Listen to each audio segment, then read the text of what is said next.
We're going to be taking a look at one of the most important historical events of the 20th century, this by way of understanding the present by looking at the past.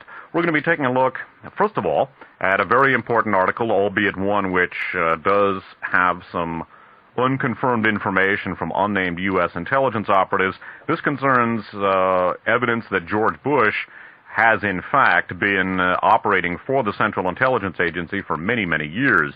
Officially, at least, and according to George Bush, he was appointed Director of Central Intelligence in 1976. I felt at the time that it was extraordinarily unlikely that an outsider would be appointed to the CIA, and there are a number of indications and numerous reports that, in fact, Bush has been working for the CIA for a long time. We're going to be taking a look at an article from the current issue of Covert Action Information Bulletin called In the Company of Friends by Anthony L. Kimmery, subtitled George Bush and the CIA. We're going to take a look at numerous reports and indications that, in fact, George Bush has been involved with the CIA for a long time. Beyond that, we're going to be taking a look at George Bush's association with a white Russian, sometime German spy, and sometime U.S. intelligence operative who was one of Oswald's handlers in the Dallas-Fort Worth area. This George de Mohrenschildt, nay George von Mohrenschildt, this is a hard connection, and Bush was apparently deeply involved with de Mohrenschildt, and in all probability was working in intelligence activities with de Mohrenschildt. We're going to take a look at de Mohrenschildt, Bush's apparent involvement with the CIA over a long period of time. We're going to take a look at reports by former CIA operatives that George Bush's Zapata Oil Company was involved in the anti-Castro operations of the CIA in the early 60s. A couple of weeks ago during a phone-in session, a listener asked me if I had any information about that. I answered no. So for that listener, as well as for the rest of you, these ruminations by former CIA covert ops veterans should come they'll certainly be interesting, if not instructive. We're going to take a look at George Bush's and George de Mohrenschildt's involvement with Mexican oil. After that, we're also going to take a look at an interesting memorandum sent out by the FBI concerning a George Bush of the CIA being dispatched to the Miami area in order to gauge the reaction of the anti-Castro Cuban community in Miami to the assassination of President Kennedy. We will also take a look at George Bush's probable involvement with longtime CIA operative and Iran-Contra participant Theodore Shackley. And following that, we're going to take a look at George Bush's appointment as Director of Central Intelligence. He was appointed by Warren Commission member Gerald Ford, and among the things that George Bush did was to help frustrate congressional inquiries into possible CIA involvement with, among others, Lee Harvey Oswald and Jack Ruby. We're also going to take a glancing look at George Bush's connections to some high-ranking Teamster officials as well. Interestingly enough, Teamster officials who had some involvement with Jack Ruby. That'll be the next item up. Following that, we're going to be taking a look at the assassination of President Kennedy proper. Specifically, we're going to be taking a look at the intersection between the petroleum industry, the intelligence community, and the Gehlen organization and related elements, the Nazi Eastern Front spy outfit that was brought into the United States at the end of World War II, grafted onto the CIA, and which was an essential element of post-World War II U.S. intelligence operations. We're going to be taking a look at White Russian, Tsarist, and anti-Bolshevik bloc of nations personnel who were involved not only with the petroleum industry but also with the intelligence community and who had roots going back to the Gehlen milieu. And this by way of fleshing out our understanding of just exactly what sort of intelligence and fascist milieu George Bush was operating in this time period, namely the early 1960s. That information will be coming from Peter Dale Scott's manuscript Government Documents and the JFK Assassination, a companion document to a longer manuscript, both tragically unpublished. The longer manuscript, which we will be turning to next, is called The Dallas Conspiracy, and the next item up will be a longer examination of this particular milieu, namely a White Russian / Gehlen / petroleum industry / intelligence milieu, and we're going to be taking a look at the role of these people in handling the Oswalds in the Dallas-Fort Worth area. After that, we're going to turn once again to government documents in the JFK assassination, and we're going to see how this milieu, again, an intelligence/petroleum industry/Galen-related milieu, relates to the far right in the United States, such as the Hunt family, the John Birch Society, because in fact there was a very active, important, and deadly collaboration between many of these elements, and we're going to be taking a look at that next, namely how elements of the white Russian exile community, how explicitly Nazi elements in Germany going back to the Third Reich intersect with some of the Southern Rim John Birch Society elements which have been linchpins of the American far right for quite some time. Following that, we're going to turn again to the Dallas conspiracy, and we're going to take a look at how these elements collaborated, or one of the ways in which these elements collaborated to cover up the assassination of John Kennedy and to help frame Lee Harvey Oswald. Oswald was a left-cover U.S. intelligence operative of some kind who was basically trafficked around under a left cover and then assassinated before he could defend himself against the false charges that he assassinated John Kennedy.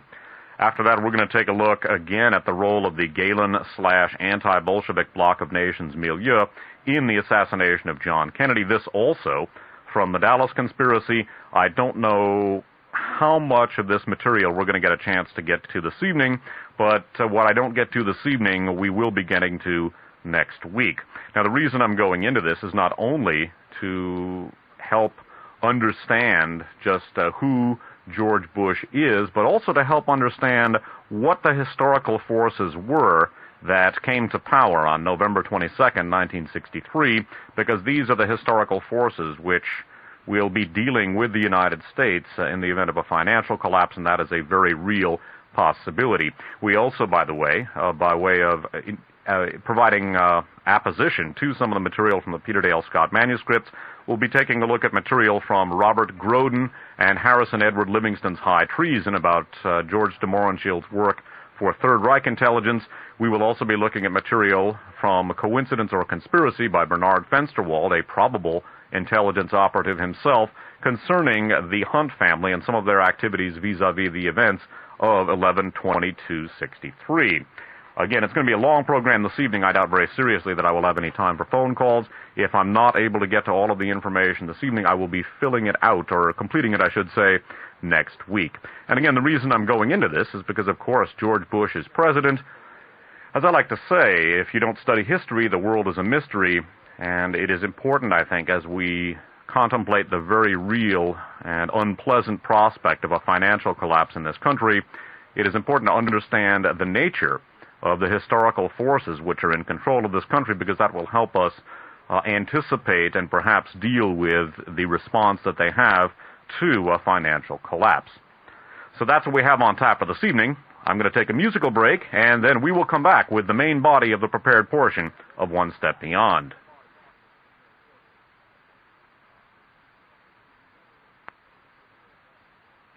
It would be worth taking a long look at a very important piece of American history, one which most people perceive as being entirely removed from the present. Unfortunately, it is not. We're going to be taking a look at some of the institutions which are connected in various ways, and some of the individuals connected with the assassination of President Kennedy, a subject that I have long been discussing on this program. And we're going to be taking a look, too, at George Bush and the very strong possibility that George Herbert Walker Bush may in fact have been working for the CIA for a very long time. We will also be taking a look at his connections with a combined petroleum and intelligence milieu, some of whose elements were definitely involved in the assassination of President Kennedy. It is within the realm of possibility, a distinct possibility, that George Bush himself may have been involved with one aspect or another of the cover-up of the assassination of President Kennedy.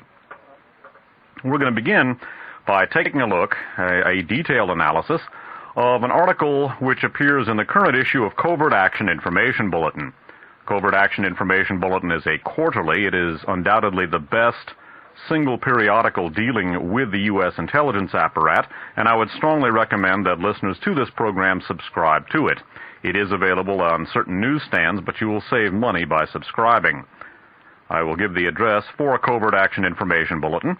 The address is 1500 Massachusetts Avenue, Northwest, number 732, Washington, D.C., 20005. Once again, Covert Action Information Bulletin, 1500 Massachusetts Avenue, Northwest, number 732, Washington, D.C., 20005. And the article that we're going to be looking at in considerable detail this evening is an article which is entitled In the Company of Friends, subtitled George Bush and the CIA.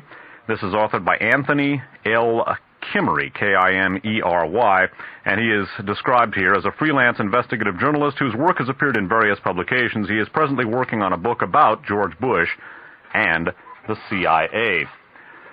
This particular article sets forth some very sound-appearing speculation that, in fact, George Bush, his denials to the contrary notwithstanding, has been affiliated with the CIA for a long time. When George Bush was appointed Director of Central Intelligence in 1976 by former Warren Commission member Gerald Ford, it was bandied about that this was not good because he was not an agency insider. This particular article sets forth circumstantial evidence and assertions or descriptions by unnamed former CIA covert operations veterans that, in fact, Bush, in all probability, has long been associated with the CIA, quite possibly since his graduation from Yale, and that beyond that, his long-standing involvement with the petroleum industry is inextricably linked with his apparent or alleged career with the CIA. Now, again, a number of the assertions here are by unnamed former covert operations veterans interviewed by the author, Anthony L. Kimmery. Those, of course, cannot be regarded under the circumstances as hard connections, but when Bush became director of the CIA and he was reported as an outsider, I personally took that with a considerable degree of skepticism, simply because it seemed unlikely to me that Gerald Ford would appoint an outsider as head of the CIA. And there is a considerable number of indications that, in fact, Bush may very well have been have been involved with the CIA for a long time. I would also note here one of the major thematic elements not only of this article, but also of some of the information that we're going to be looking at concerning the assassination of John Kennedy. Elements of the petroleum industry have long been involved with the U.S. intelligence apparatus. Businessmen have long been used as assets or agents by the CIA and other intelligence agencies, and beyond that, as we will begin looking at in two marvelous unpublished manuscripts by Berkeley researcher Peter Dale Scott, one, in my opinion, one of the most brilliant political intellects on the scene today. Many of the petroleum industries themselves have private intelligence operations which not only do not conflict with, but in fact work alongside of and with the CIA and other intelligence agencies. We're going to begin now with our detailed analysis of this article, In the Company of Friends by Anthony L. Kimmery, from Covert Action Information Bulletin number 41 from the summer of 1992. Skipping down into the article, there is a section called The Early Years Waltzing with Spooks, and it reads as follows. Bush's most important ties to the intelligence community were likely knotted at Yale, which he attended from 1945 to 1948. During these formative years for both Bush and the Cold War, the CIA recruited vigorously and almost exclusively at the elite Ivy. That, of course, refers to the Ivy League schools. Yale was so intimately intertwined with the U.S. spy community that it, quote, influenced the CIA more than any other institution, unquote, wrote historian Robin W. Winks, W-I-N-K-S. All the recruits did not enter the agency itself. Many Yale graduates going to work for multinational corporations were routinely recruited to provide intelligence, particularly from behind the Iron Curtain. The CIA's full-time salaried headhunter at Yale was crew coach Alan Skip Waltz, a former naval intelligence officer who had a good view of Bush.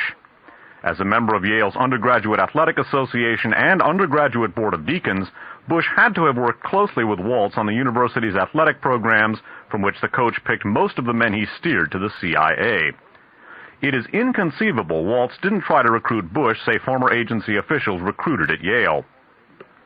But it wasn't just Bush's scholastic achievements that made him desirable as a prospective spy. His father, Prescott Bush Sr., probably also had a part in the CIA's interest in young George. A managing partner at Brown Brothers Harriman and a major benefactor of Yale, Prescott had been an Army intelligence operative in World War I. Interrupting in an addendum to the Uncle Sam and the Swastika archive show, we also took a look at Prescott Sr.'s and Brown Brothers' involvement with the transatlantic financial and industrial axis, which was instrumental in helping to arm Hitler, and also certain elements of which provided political support to the fascist powers of Europe during World War II. Continuing here with Kimry's article, he also ardently, that is Prescott Bush, he also ardently supported Eisenhower's covert Cold War policies and was a close friend of William Casey, an OSS veteran who went on to head the CIA from 1981 until his death in 1987. Given these connections, it was not surprising that the job awaiting his son upon graduation in 1948 was with a CIA-linked company headed by a close friend who was also on good terms with top people in the agency. Well, in this section, first of all, there is a long-standing involvement between Yale and the CIA, as indicated here, even extending on up through the days of the anti-war movement. I would note that one of the leaders of the anti-Vietnam War movement was the chaplain at Yale University, William Sloane Coffin, who himself had a background in the CIA. There is a statement in the book, The Man Who Kept the Secrets by Thomas Powers, about Richard Helms, former CIA director, also himself an OSS veteran, in which William Sloane Coffin, formerly of the CIA, says that compared to Stalin, Hitler was a kindergarten teacher. That's an interesting statement coming from ostensible pacifist William Sloane Coffin. But the Ivy League schools, and Yale in particular, do have a very, very strong connection to the CIA. By the way, there's an excellent book which has come out in recent weeks, one of the best books, in my opinion, on the U.S. intelligence apparatus. It's called The Old Boys by Burton Hersh, H-E-R-S-H, and it details the Ivy-CIA connections at considerable length and goes into the OSS roots of this particular milieu. The hardcover edition is quite expensive, but I would recommend it. It is well worth the read. And as I said, The Old Boys by Burton Hersh, which goes into the Ivy-CIA connections, is in my opinion, one of the best books ever written about the U.S. intelligence apparatus. Also take note that Alan Skip Waltz, who was a member of Yale's Undergraduate Athletic Association, would have had a good view of former Yale baseball player George Bush, and apparently, at least according to this article, that is to say, Waltz steered a number of Yale graduates toward the CIA. Beyond that, note that Prescott Bush Sr., a Yale graduate, was very close personal friends with William Casey. Casey had been in charge of secret intelligence for the OSS, the Office of Strategic Services, the U.S. World War II intelligence agency. Of course, William Casey was Ronald Reagan's campaign manager in 1980 when George Bush was running for vice president. The names of both Casey and Bush have been bandied about in connection with the October surprise, the apparent deal cut between the Reagan-Bush campaign and the Khomeini forces in Iran to withhold the U.S. hostages taken from the United States Embassy in Tehran in November of '79 until after Jimmy Carter's humiliation and consequent election defeat were assured. The October Surprise Investigating Committee, headed up by the somnambulant Lee Hamilton of Indiana, has said that George Bush was not involved. I would take that with a considerable grain of salt. The Secret Service operatives who were assigned to George Bush during the campaign testified under oath at the trial of Richard Brennicky that they could not account for where George Bush was. After some apparent jockeying behind the scenes, the Secret Service was able to say, oh yes, here was George Bush.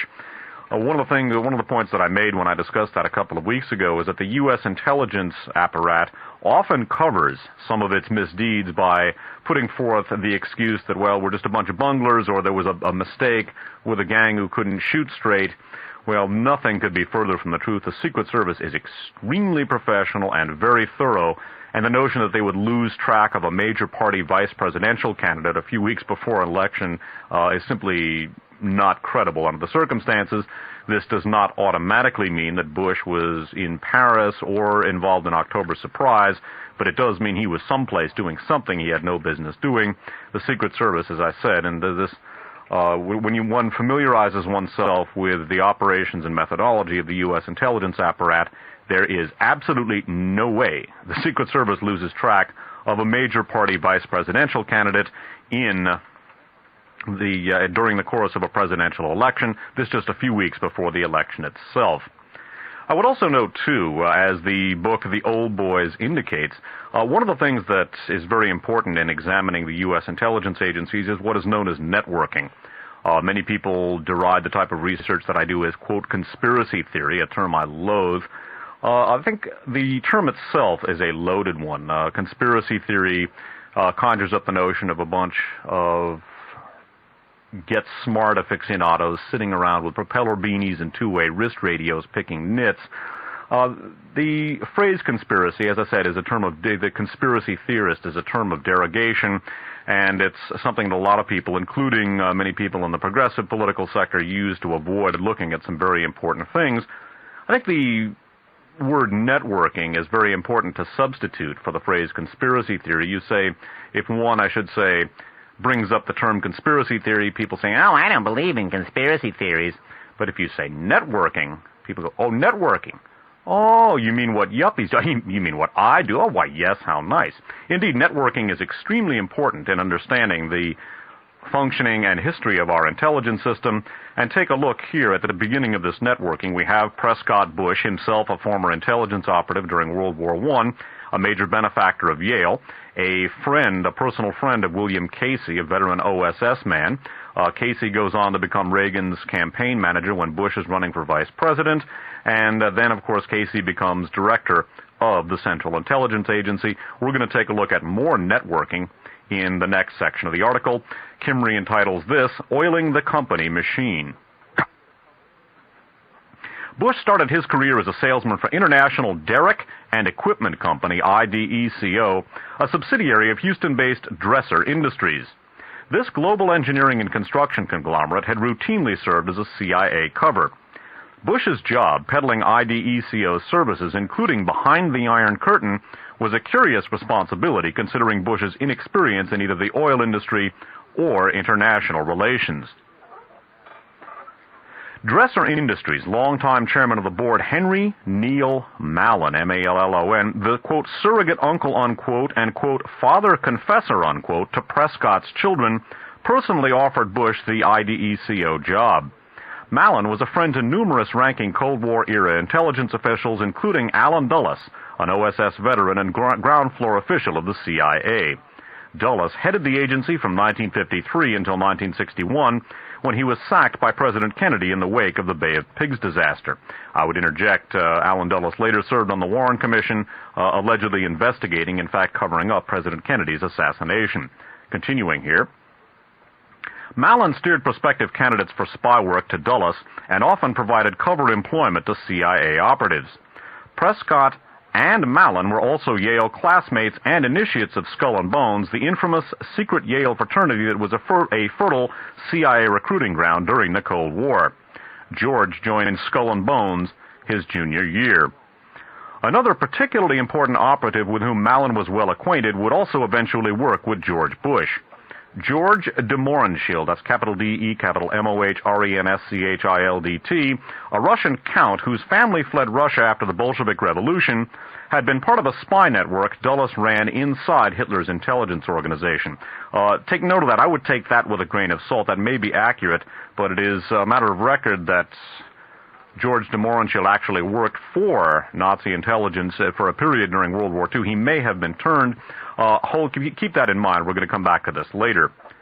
Following the defeat of Nazi Germany, de Mohrenschildt appears to have been submerged as a deep-cover CIA asset, operating under the guise of a consulting petroleum geologist specializing in making deals between U.S. oil companies and the East Bloc nations, to which he was remarkably well connected. Mallon personally introduced the Count to Bush at about the same time Mallon handed Bush the highly sensitive responsibility of negotiating East Bloc deals. The officials with whom Bush dealt had detailed knowledge of Soviet bloc oil and gas production and exploration and drilling capabilities, as well as strategic exploration and production plans outside the USSR. Bush convivially wheeled and dealed with the communist petroleum experts without the slightest grimace by U.S. authorities. In fact, when a Yugoslavian oil industry official came to the U.S. in 1948 to talk to Dresser Industries, the State Department barely flinched, and he went straight to neophyte salesman George Bush in Midland, Texas. Driven by a Cold War policy of covertly thwarting expansion of the Soviet petroleum industry wherever possible, the CIA was desperate for accurate intelligence on the USSR's oil and gas production activities. Quote, "It is inconceivable, then, that the CIA didn't debrief Bush after each and every meeting he had with the East's representatives," unquote, explained Victor Marchetti, a former ranking CIA officer and Soviet specialist during the 1950s. Businessmen with dealings like Bush had were routinely debriefed, unquote, Marchetti said. For decades, the CIA relied heavily on debriefings of U.S. business people, some of whom were turned into full-fledged agents for valuable intelligence tidbits. That Bush was one of those recruited to spy is a possibility Marchetti and other ex-CIA officials find consistent with the normal company functioning, and it would certainly go far in explaining Bush's relationship with the mysterious Count de Mohrenschildt. A degreed petroleum geologist, the Count could have explained precisely what information Bush needed to look for to help the CIA fill its intelligence gaps.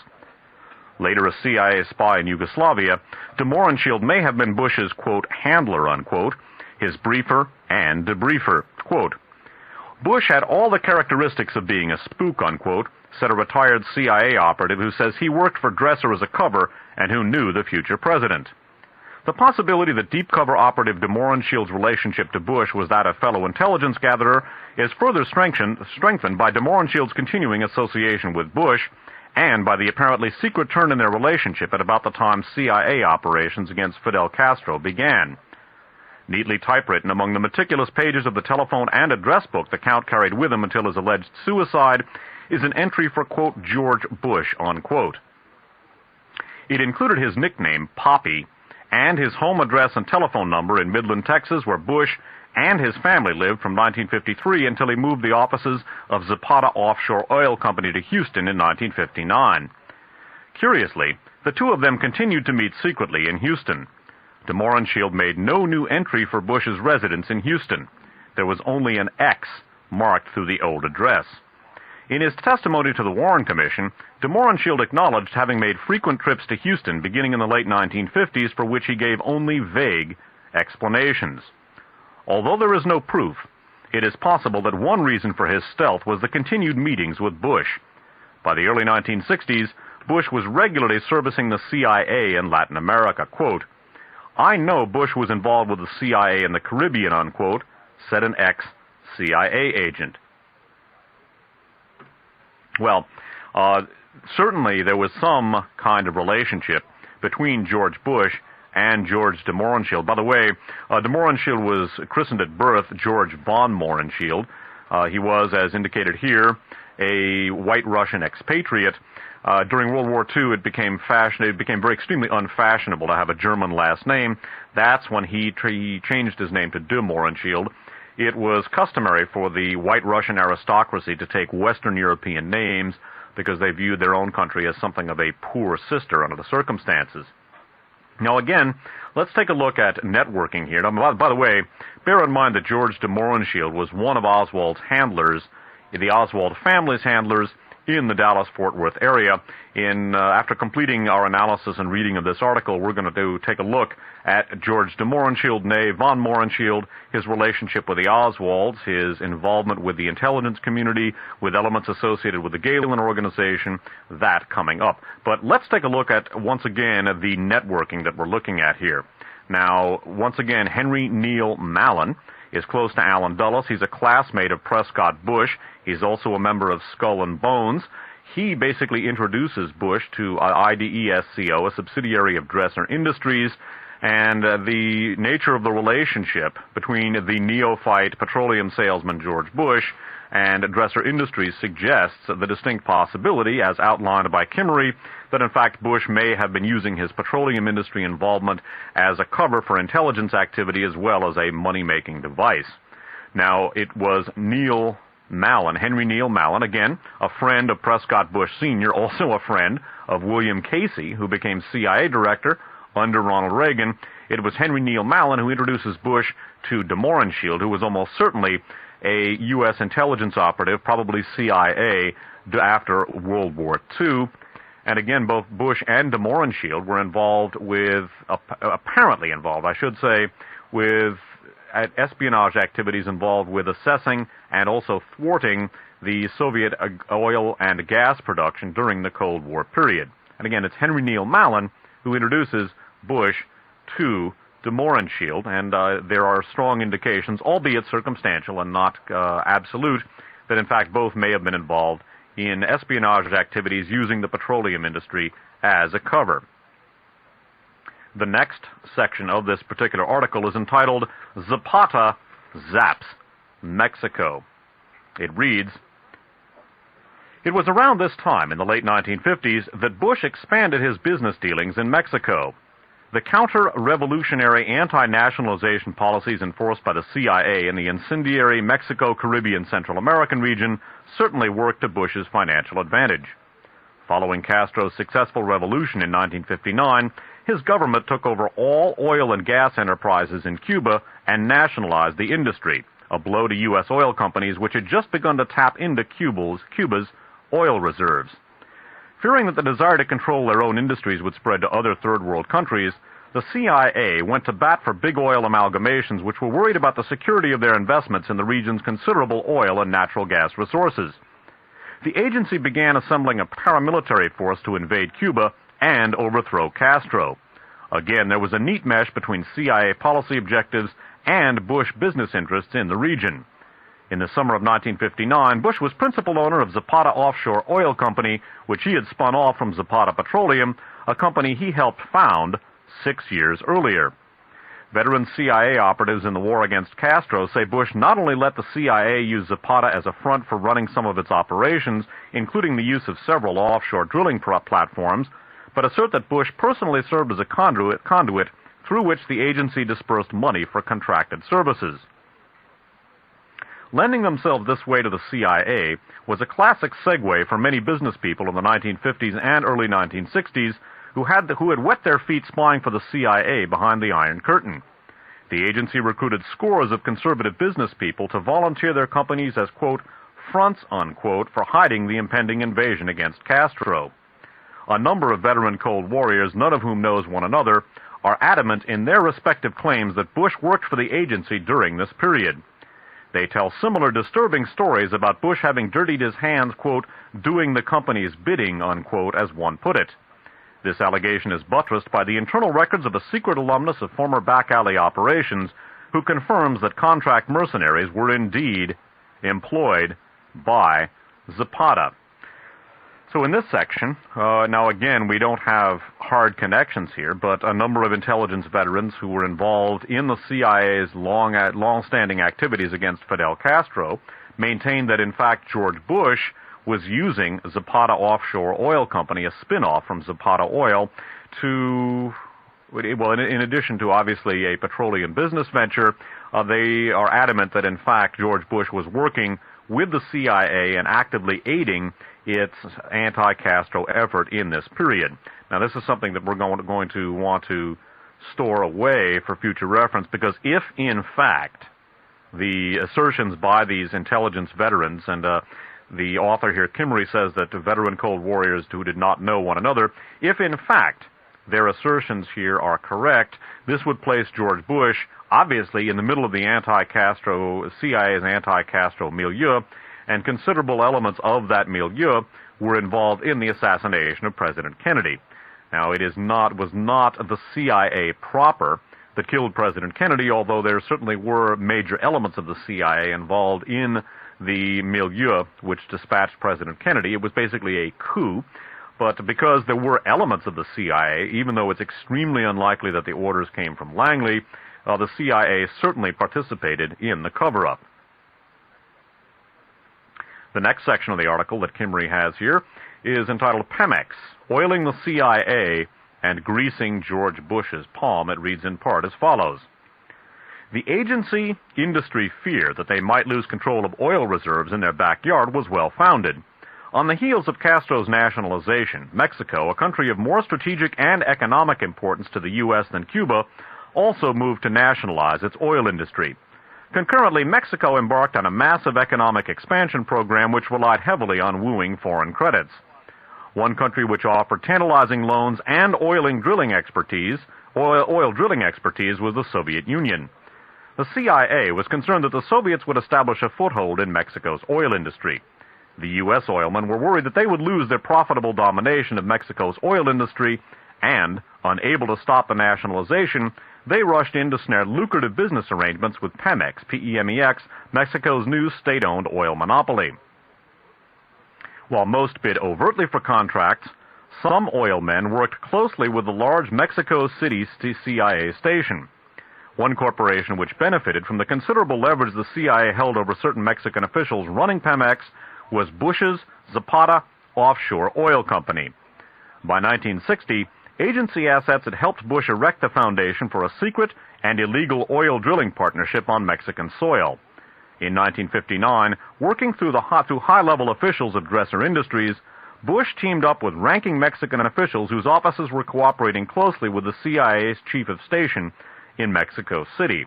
And in an important footnote to that particular section, we will see, or we're going to see now, that George de Mohrenschildt, the former associate of George Bush, was also involved in helping to exploit Mexican oil and espionage activities in Mexico. In a footnote, Kimry adds, meanwhile, Bush's friend George de Mohrenschildt also was in the middle of the CIA's scheme to ensure that U.S. oil companies had the advantage in Mexico and that U.S. dominance was not jeopardized by the Soviets. De Mohrenschildt wined and dined Pemex officials on behalf of Texas Eastern Corporation, a subsidiary of the Houston-based Brown and Root Company, a multinational engineering, construction, and oil conglomerate that had a lucrative natural gas contract with Mexico. Like Dresser, Brown and Root had also long served as a cover for the CIA and was part of the powerful oil clique which would later throw money at the political ambitions of Richard Nixon and George Bush. I would also add that Brown and Root, and bear that in mind because we're going to touch back on Brown and Root when we get to the Dallas conspiracy, Brown and Root also was very much involved with helping the political career of Lyndon Johnson. So let's take a look at what we've seen in this particular section. Mexico, following the lead of Cuba, was moving to nationalize its oil industry, and they were apparently receiving aid from the Soviets, with technical aid from the Soviet petroleum industry with regard to exploiting their own petroleum reserves. Now, George Bush and the CIA both moved in, quite possibly working in conjunction, and the CIA undertook an active program to see to it that Mexico's petroleum reserves were not denied to American oil companies. And again, one of the things that we're going to be looking at in a big way in the broadcast this evening is the interrelationship between the petroleum industry and the U.S. intelligence agencies, the CIA in particular. Now, the CIA and Mexican officials of Pemex, the Mexican oil monopoly, the state-owned oil company, were instrumental in steering oil contracts to various American operatives, and apparently one of the beneficiaries of this CIA-Pemex official collaboration was Zapata, George Bush's oil company. And again, George Bush was operating with Dresser Industries, and that connection between Bush and Dresser, first engineered by Henry Neil Mallon, Skull and Bones Yale, friend of both Prescott Bush Sr. and Allen Dulles. Take note, too, that George de Mohrenschildt, the associate of George Bush and intelligence handler of Lee Harvey Oswald, and possibly an intelligence handler of George Bush's, that he was involved with thwarting Soviet ambitions in Mexico at the same time, as well as seeing to it that American oil companies had free rein vis-a-vis Mexican petroleum. And take note once again of the company Brown and Root, with whom George de Mohrenschildt was working in this capacity. Brown and Root was not only involved with promoting the political fortunes of George Bush and Richard Nixon, but Lyndon Baines Johnson as well. We're going to skip down a little bit, and we're going to take a look at the next section of this particular article. This is something, by the way, we covered at considerable length in a miscellaneous archive show called George Bush's Political Resume that I did in the late fall of 1988. This is a section called Naming Names, and it reads as follows. Were it not for the inadvertent discovery of a now nearly 30-year-old document that names, quote, George Bush, unquote, as a CIA employee, these ex-spook stories would be nothing more than just that, stories. But it is precisely because of these tales that an official document indicating Bush worked for the CIA cannot be ignored. The smoking paper was among the nearly 100,000 pages of FBI documents on Kennedy's assassination that the FBI released in 1977 and 1978 in response to lawsuits under the Freedom of Information Act. It sat undiscovered for almost a decade until author Joseph McBride stumbled across it and reported its existence in The Nation in July of 1988. On November 29, 1963, FBI Director J. Edgar Hoover wrote to the director of the State Department's Bureau of Intelligence and Research, whose staff traditionally included CIA officers. The document summarized oral briefings given on the day after Kennedy's murder to, quote, Mr. George Bush of the Central Intelligence Agency and Captain William Edwards of the Defense Intelligence Agency by Mr. W.T. Forsyth, F-O-R-S-Y-T-H, of the Bureau, unquote. It responded to State Department concerns that, quote, some misguided anti-Castro group might capitalize on the present situation and undertake an unauthorized raid against Cuba, believing that the assassination of President John F. Kennedy might herald a change in U.S. policy, unquote, Hoover wrote. But it wasn't just the State Department which was concerned. The CIA had reason to be worried that rogue Cuban exile-supported operations might expose or impair its anti-Castro covert actions, which continued despite the Bay of Pigs disaster. With the election only 3 months away, the long-standing Capitol Hill cloakroom rumor that Bush was a CIA, quote, asset, unquote, gained credibility when the Nation's story hit the streets.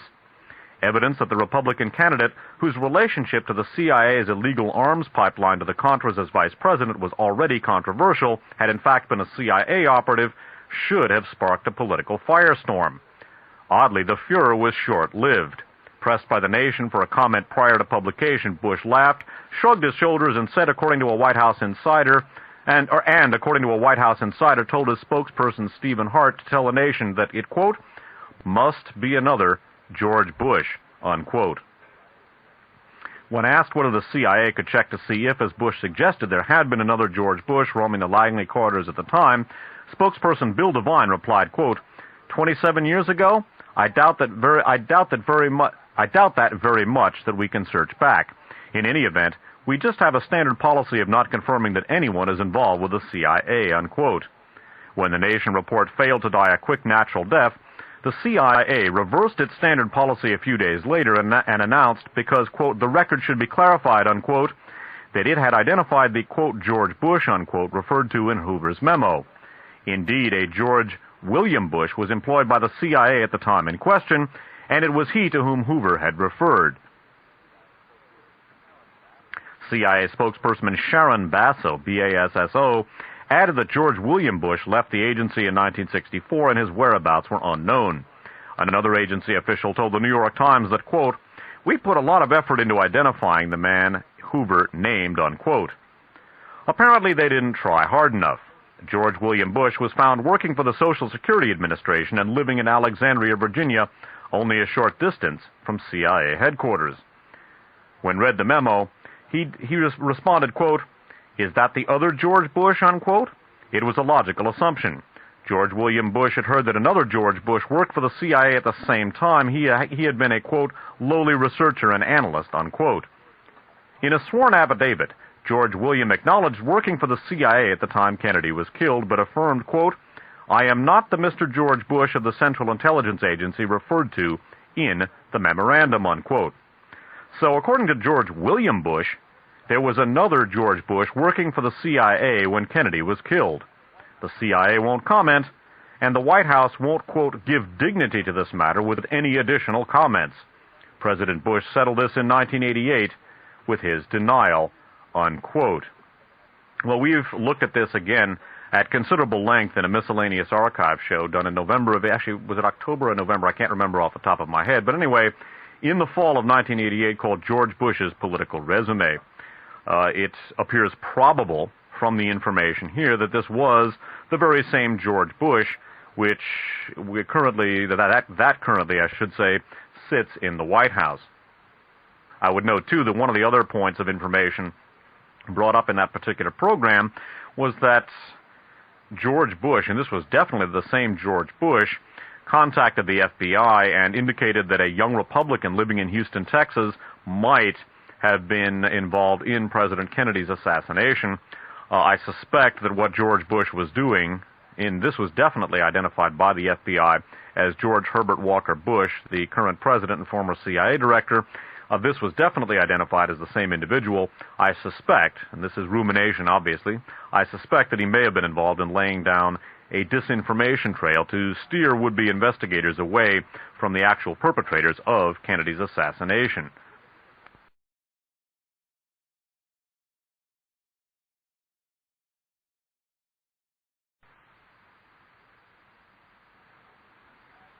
We're going to take a look now at allegations in the Kimmery article concerning long-standing contacts between George Bush and Theodore George Ted Shackley, a longtime CIA operative, the head of the JM Wave station in Miami that was deeply involved with the CIA's anti-Castro efforts.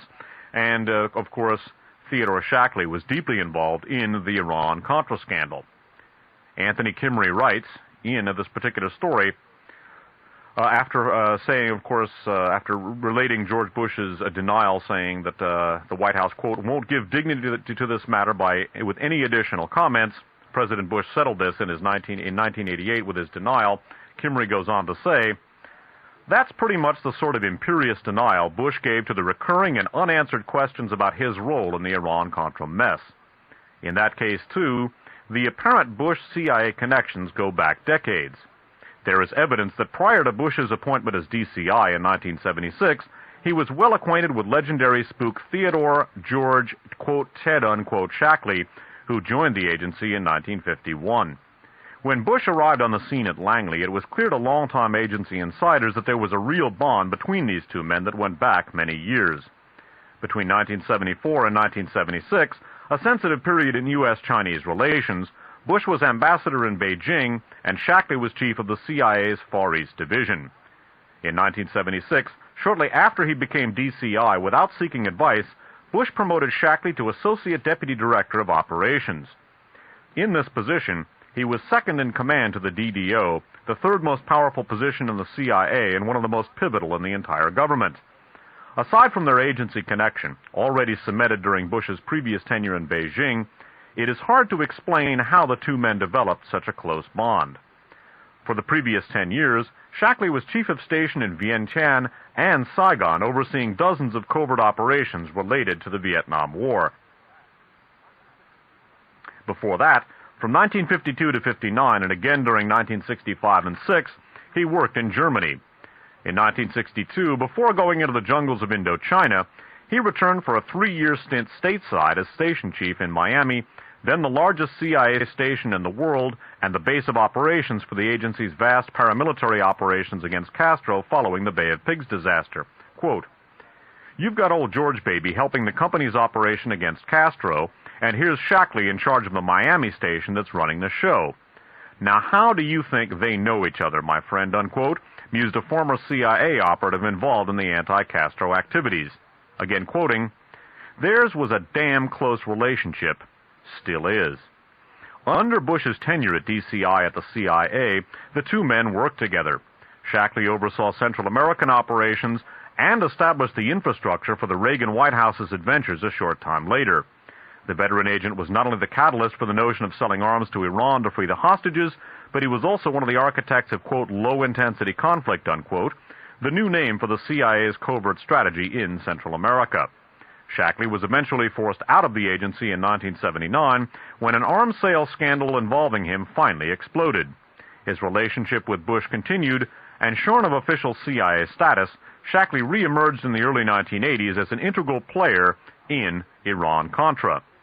Throughout the early stages of these operations, Bush reportedly met with Shackley at Shackley's office in downtown Arlington. Now, let's take a couple of minutes here and take a look at the coincidence between the careers of George Bush and Theodore Shackley. First of all, George Bush was, according to a number of anecdotal accounts presented in this particular article earlier, George Bush was alleged by former CIA operatives involved with the anti-Castro effort to have been involved in lending support to that effort using Zapata offshore oil in a number of different capacities. In this same time period, Theodore Shackley was head of JM Wave, the Miami CIA station, which was the hub of the CIA's anti-Castro efforts. Bush also went on to become U.S. ambassador to China at the same time that Theodore Shackley was chief of the CIA's Far East Division. Now, when Bush became director of Central Intelligence, Shackley became associate deputy director of operations, very much involved with one of the central figures in covert operations around the world. Now, when George Bush went on to become vice president, Theodore Shackley was formally, quote, an ex-agent, but in fact, the concept of an ex-agent is a very dubious one, and certainly both George Bush, there is abundant evidence that George Bush was, in fact, his denials to the contrary notwithstanding, deeply involved with the operations of the Iran-Contra scandal, and Theodore Shackley was certainly involved with those operations. So the assertions by many CIA veterans, anonymous here, that in fact Bush and Shackley were well acquainted because Bush had been working for CIA for a long time, those certainly merit serious consideration because obviously there is a considerable degree of coincidence between the operations of both men's careers. The last section of this particular story that we're going to look at is appropriately titled Skeletons in the Closet. It deals with George Bush being appointed Director of Central Intelligence. By the way, of course, he was appointed Director of Central Intelligence by Gerald Ford, himself a former member of the Warren Commission. I would also note that one thing not mentioned in this particular article is that George Bush was made head of the Republican National Committee during the Watergate crisis. Gerald Ford, among the many people who was involved not only in one aspect or another of the cover-up of the assassination of President Kennedy, but also obviously involved in Watergate. In an addendum to the Guns of November Part 3 done some weeks back, I developed more fully the numerous connections between the John Kennedy assassination, I should say, and Watergate. Now, this next section is entitled Skeletons in the Closet, and it reads as follows. Without question, President Gerald Ford's nomination of Bush to head the CIA was a departure from precedent which some members of the House and Senate Intelligence Committees and their staffs greeted with suspicion. The public objection was that Bush was a partisan politician who would politicize the office. The objection whispered behind closed doors by those who had heard that Zapata had been an agency cover during the days of the CIA's anti-Castro exploits was that Bush was an agent with a past to hide. A man with skeletons in his closet might be a dangerous choice to guard the nation's own collection of loudly rattling bones. The Church Committee and Watergate had already cracked open the CIA door too far for some and exposed the relationship of the Watergate burglars to the agency's anti-Castro activities, including several assassination attempts on Castro. Perhaps, however, some of Bush's supporters thought that someone who had successfully concealed his own past might be the perfect person for the job. The appointment of Bush as Director of Central Intelligence also coincided with the Senate Intelligence Committee probe of Oswald's and Jack Ruby's connections to Cuba, the CIA, and the mob. With his own ties to those operations, Bush was now in charge of what the CIA would and wouldn't divulge. I would also interject here. In 1976, the House Select Committee on Assassinations was formed to investigate the assassinations of John Kennedy and Martin Luther King. Bush was in the driver's seat for CIA at this time as well. Continuing. As DCI, as Director of Central Intelligence, Bush frustrated committee investigators' requests for specific information in the agency's files on Oswald and Ruby and downplayed revelations about CIA involvement. Memoranda written by Bush on the Intelligence Committee's investigation of Oswald's and Ruby's links to the CIA and organized crime show he was especially interested in the committee's probing not only of what the CIA knew about the events in Dallas and didn't report to the Warren Commission, but to what extent, if any, the agency was complicit in Kennedy's murder. Clearly, as Director of Central Intelligence, Bush knew the agency had hidden and was still hiding crucial information which contradicted the Warren Commission's verdict. Yet in the wake of the furor over the movie JFK, Bush commented, quote, "I have seen no evidence that has given me any reason to believe the Warren Commission was wrong," unquote.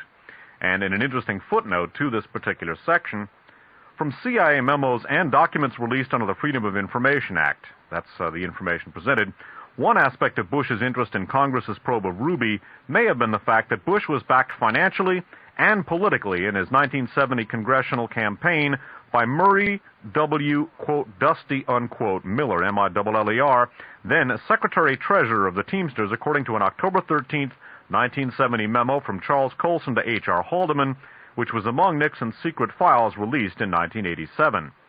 Prior to that, Miller served Jimmy Hoffa in the South throughout the early 1960s as head of the Teamsters Southern Region Conference.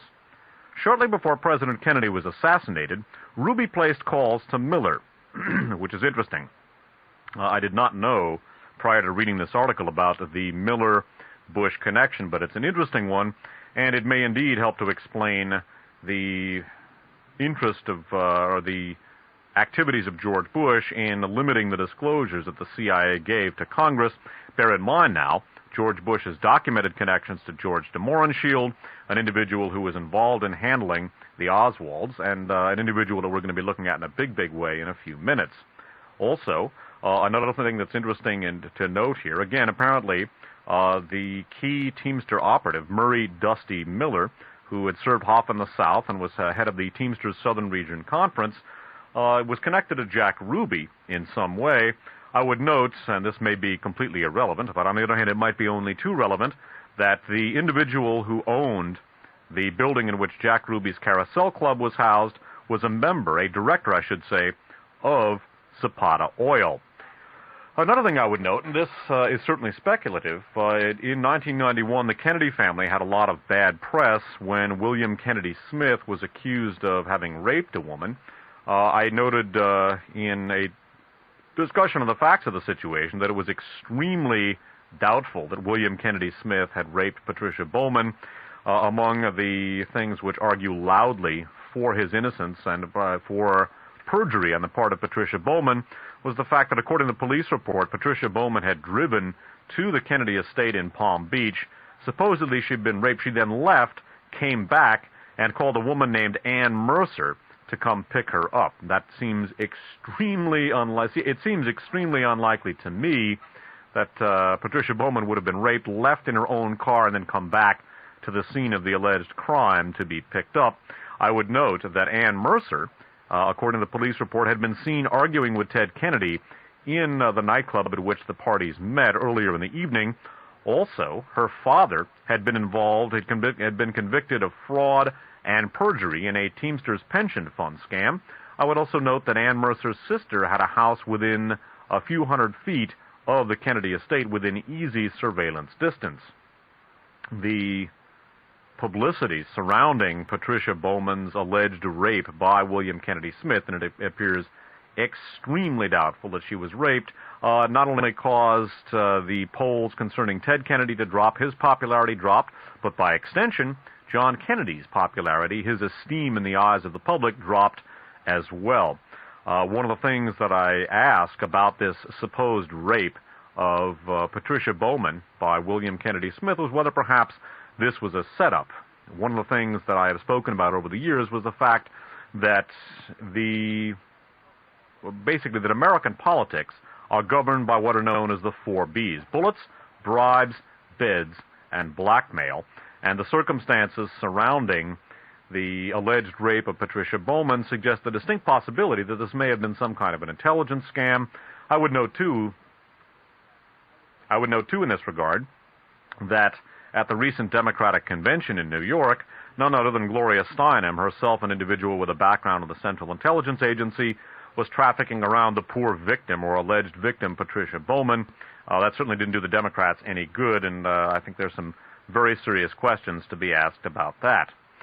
Now, taking a couple of minutes here to sum up what we've looked at so far, there appears to be strong circumstantial evidence suggesting that George Bush has in fact been involved with the CIA for a long time. We've taken a look at possible networking involving Yale University. His father, Prescott Sr., also himself a former intelligence officer, was not only a major benefactor of Yale, was a close friend of William Casey, who became director of Central Intelligence under Ronald Reagan. Casey obviously was involved in the Iran-Contra scandal. There are firm indications that Bush was.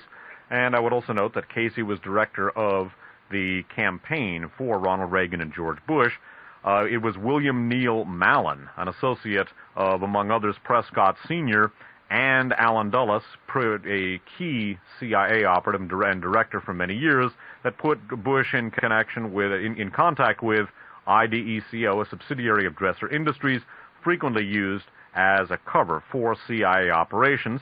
The same Henry Neal Mallon put Bush in touch with Oswald Handler and probable U.S. intelligence operative George de Mohrenschildt, himself an individual with a very, very interesting background and a handler of Lee Harvey Oswald. We've also looked at allegations concerning Bush's possible involvement or apparent involvement in the CIA's anti-Castro Cuban efforts, using apparently Zapata offshore oil as a cover for some of these activities. We also took a look at Bush's activities in seeing to it that U.S. petroleum companies had access to Mexican oil. Among the other people involved in this was George de Mohrenschildt working for Brown and Root, something we'll take a look at in a few minutes. We also took a look at the apparent involvement of George Bush, that's George Herbert Walker Bush, in engaging the reaction of the CIA's anti-Castro Cuban, the Cuban exile community in Miami to the assassination of John Kennedy. We took a look at the coincidence between the careers of George Bush and Theodore Shackley. And we also took a look, lastly, at the appointment of George Bush by former Warren Commission member Gerald Ford to head up the CIA at a key point in which Congress was looking into, among other things, the information that the CIA had on Oswald and Ruby. And again, bear in mind that de Mohrenschildt and Bush, introduced by Henry Mallon, were obviously connected. Both appear to have worked in the petroleum industry and to have used their petroleum industry activities as a cover for intelligence activities. And bear in mind that George Bush was involved in frustrating congressional probes into the CIA files on Oswald and Ruby. And again, bear in mind that the person who owned the building in which Ruby's Carousel Club was housed was a director of Zapata Oil. Now, the point that we're making here, and again, Ruby and Bush had Dusty Miller, a key Teamsters official, in common. Of course, the Teamsters loathed the Kennedy brothers. Robert Kennedy was deeply involved in prosecuting or attempting to prosecute Jimmy Hoffa and the syndicate-connected Teamsters. That didn't win him many friends or win the Kennedys many friends. Now, the point of this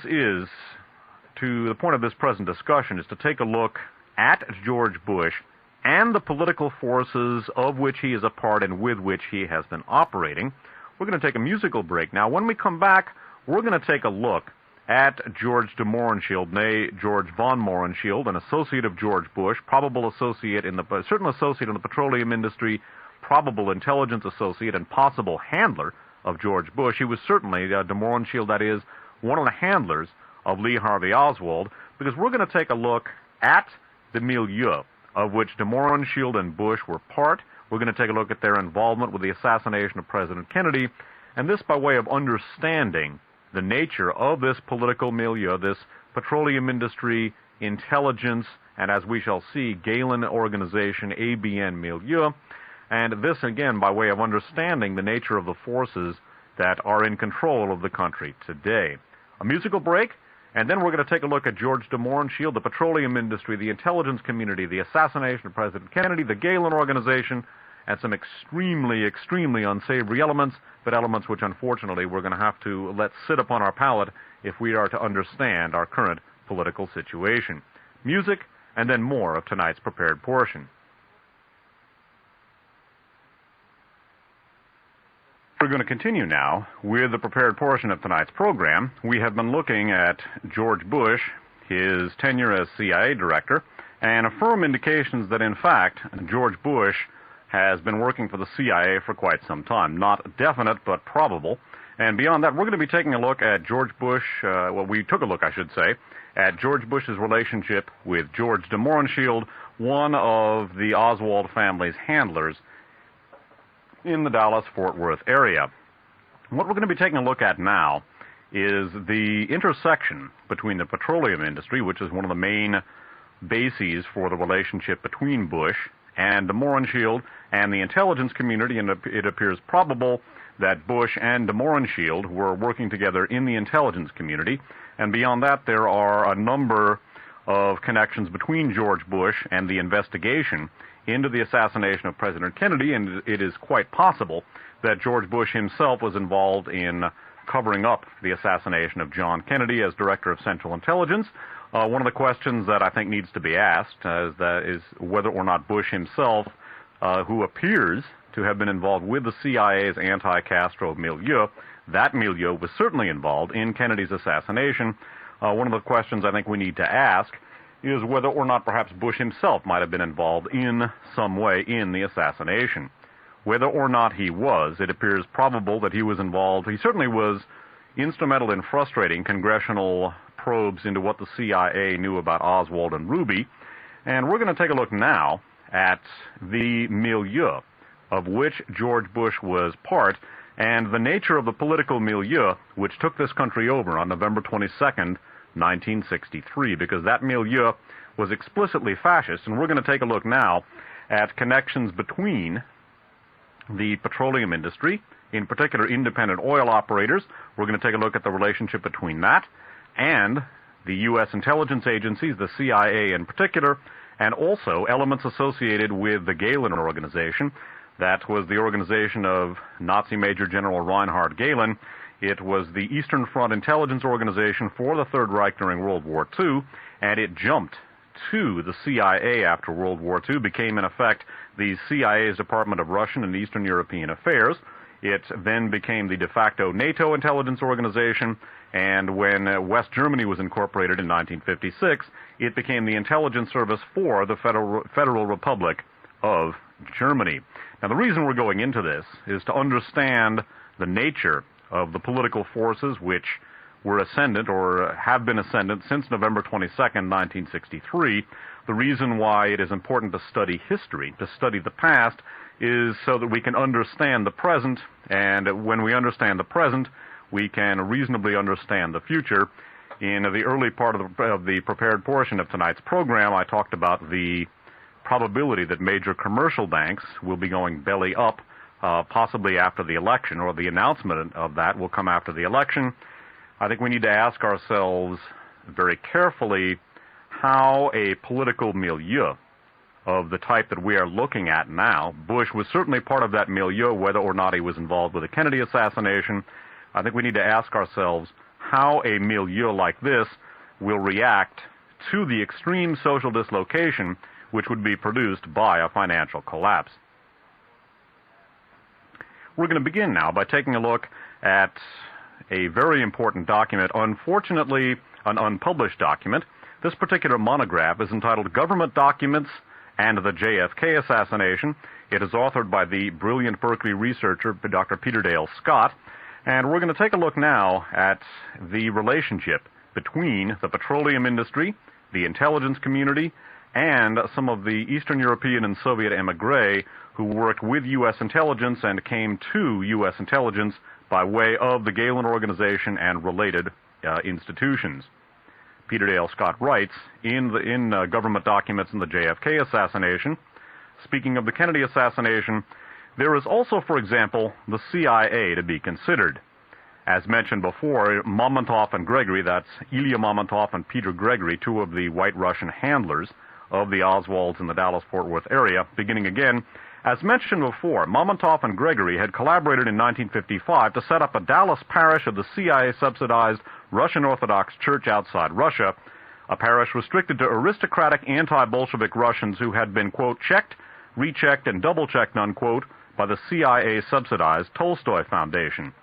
Members of this tiny anti-Bolshevik parish of, quote, maybe 25 families, unquote, at least 8 of whom were connected, like Mamontoff and Gregory, with the oil exploration business, acted very much in the manner of intelligence case officers in providing, quote, babysitting, unquote, services for the Oswald family when they arrived in Texas.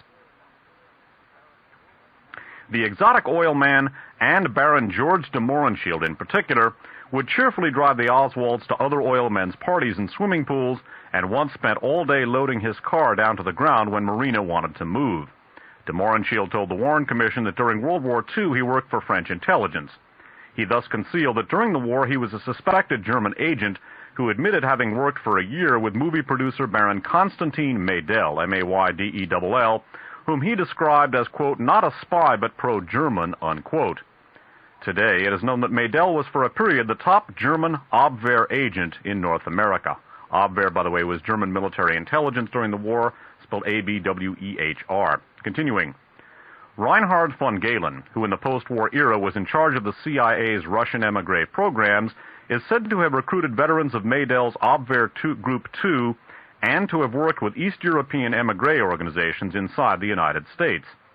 I mention this because Oswald was met on his return to America from Russia by Spaz T. Raikin, R-A-I-K-I-N, then ex-Secretary General of one such group, the American Friends of the Anti-Bolshevik Bloc of Nations. Raikin's AFABN, like the Gehlen Network and some of its CIA sponsors, was bitterly opposed to Kennedy's moves in 1963 towards rapprochement with the Soviet Union. Before we resume with Peter Dale Scott's manuscript, it should be noted that in the Guns of November number 4, we talked about de Mohrenschildt having been detained for on suspicion that he was spying on the Aransas Pass Coast Guard station during World War II. Now, in the Kimmery article, it said that de Mohrenschildt was part of a network that Allen Dulles ran inside the Third Reich. I have never seen that anywhere else before. As far as I know, de Mohrenschildt was never formally charged with spying for the Third Reich. It is possible that upon his interrogation after being detained for suspicions of spying on Aransas Pass, he was turned. This is common intelligence methodology, but it is a matter of public record, again, that he was associated with Baron Konstantin Maydell, in charge for a time of all Abwehr activities in North America. It is also apparent that whether or not he was turned, he was spying for the Third Reich.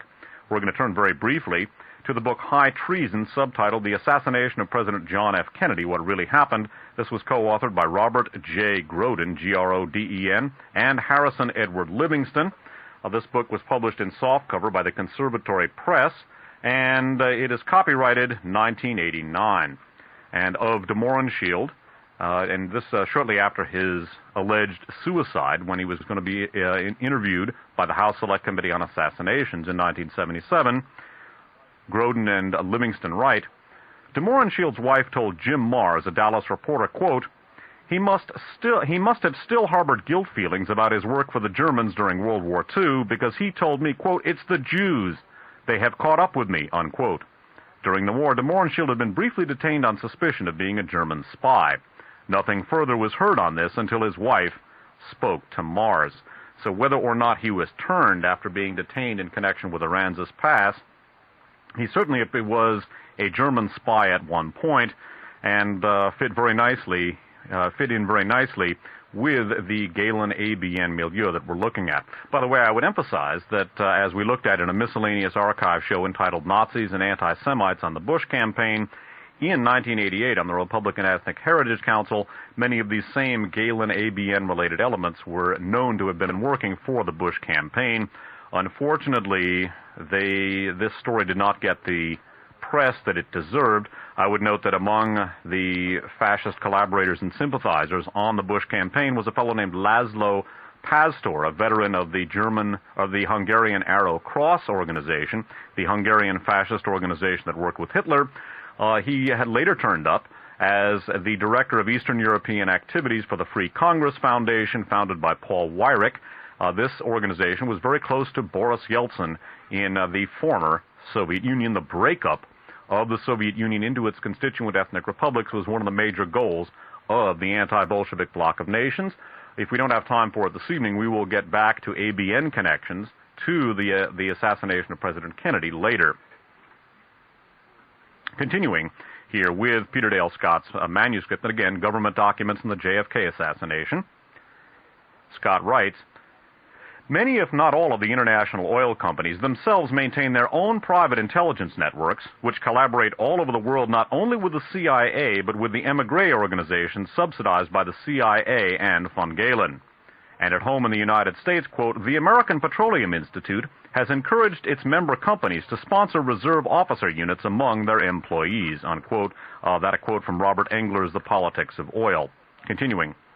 This brings us back to Army Intelligence Reserve Officer Jack Alston Crichton, C-R-I-C-H-T-O-N, the oil man who recruited Mamontov as Marina's interpreter and who in 1963 was an API delegate behind the Iron Curtain. I would add that Mamontov and Peter Gregory were instrumental in distorting Marina's testimony. Bear in mind that Marina Oswald spoke no English. She was a refugee from the Soviet Union, and they distorted Marina's testimony in such a way, and this is a matter of public record, as to incriminate her husband.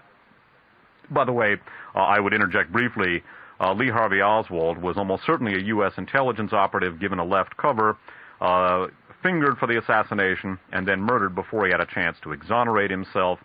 It is important to study the Kennedy assassination, as I said, to understand the nature of the political forces at work.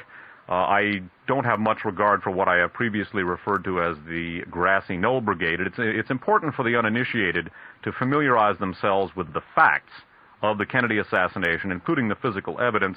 But the entire Warren Commission thesis is absolutely ridiculous.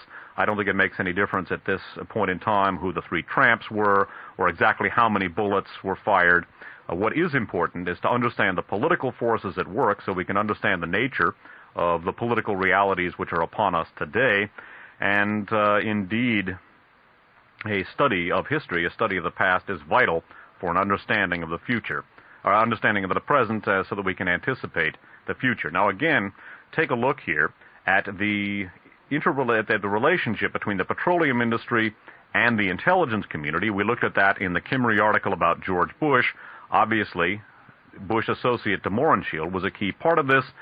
George Bush was certainly part of it, and this is the milieu that we're looking at, a milieu which involved George Bush, currently President of the United States. Continuing with Scott's manuscript.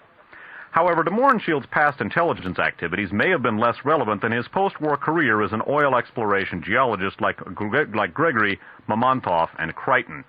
The extensive plumbing by the Warren Commission of his overseas travels and intelligence work for oil companies revealed the extent to which this was a secretive and closely knit profession with CIA overlaps, and also that the emigre Russians of St. Nicholas and other similar CIA-subsidized parishes played a role in it, analogous to the role later played in worldwide CIA activities by emigre Cubans. Asked about a Russian emigre oil financial expert in Connecticut with the Chase Manhattan Bank and his connections with the Dallas Russian community, de Mohrenschildt replied, quote, "We all knew him, because there are so few people in this geological field," unquote.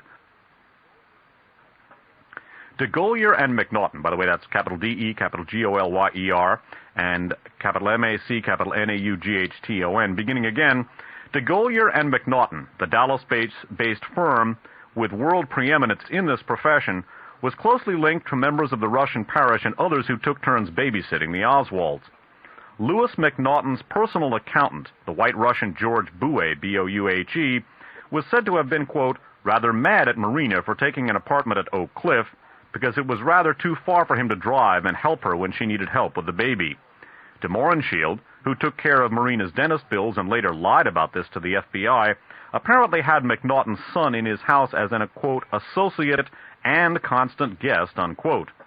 Michael Payne, P-A-I-N-E, an ideological right-winger who went with Oswald to the suspect Dallas Civil Liberties Union, which the Dallas Police and the 112th Military Intelligence Group both had under surveillance, had an uncle, Eric Schroeder, S-C-H-R-O-E-D-E-R, who was a friend and investment associate of de Golyer. His cousin Alexander Sandy Forbes, a former director of United Fruit, belonged to the elite Tryall, T-R-Y-A-L-L golf club retreat in Jamaica with former de Golyer associate Paul Regerodsky, a financial patron of St. Nicholas Parish.